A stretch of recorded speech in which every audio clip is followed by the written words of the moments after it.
అందరికీ నమస్కారం. టీడీపీ నాయకుడిపై రాళ్ల దాడి, తీవ్ర కోపంలో చంద్రబాబు. ఈ విషయాలన్నీ తెలుసుకునే ముందు వీడియోను పూర్తిగా చూడండి. అప్పుడే మీకు పూర్తిగా అర్థమవుతుంది. అదే విధంగా చాలా మంది సబ్స్క్రైబ్ చేసుకోకుండా వీడియోను చూస్తున్నారు. దయచేసి సబ్స్క్రైబ్ చేసుకోండి.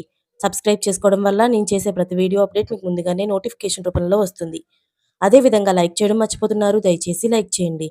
లైక్ చేయడం వల్ల ఇటువంటి ఇంపార్టెంట్ ఇన్ఫర్మేషన్ చాలా మందికి రీచ్ చేసిన వాళ్ళు అవుతాం.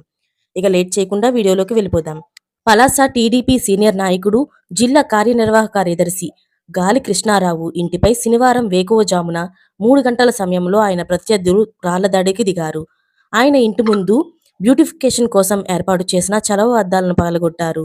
2 ద్విచక్ర వాహనాలను సైతం కింద పడేసి బీభత్సం సృష్టించారు.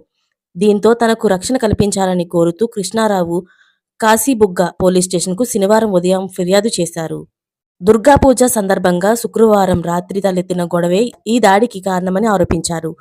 ఉదయంపురంలో కాలనీలోని దుర్గా పూజ సందర్భంగా శుక్రవారం రాత్రి మండపం వద్దకు నా బంధువు అయిన శాసనం గ్రామానికి చెందిన కులిపి మన్మథరావు వచ్చారు. ఆ సమయంలో కౌన్సిలర్ భర్త శంకర్రావు నా బంధువులను ప్రశ్నించారు. నేనే రమ్మని పిలిచినట్లు చెప్పాను. దీంతో కౌన్సిలర్ భర్తతో పాటు ఆయన అనుచరులు కూడా నాతో వాగ్వాదానికి దిగారు. డొక్కారి శంకర్, డొక్కారి సాయి, కోనారి గంగాధర్, తలగాన మోహన్ నాతో గొడవ పడ్డారు. వారితో గొడవ ఎందుకని ఇంటికి వెళ్ళిపోయాను. శనివారం వేకువజామున 3 గంటల సమయంలో ఇంట్లో రాయి పడినట్లు శబ్దం రాగా బయటికి వచ్చి చూశాను.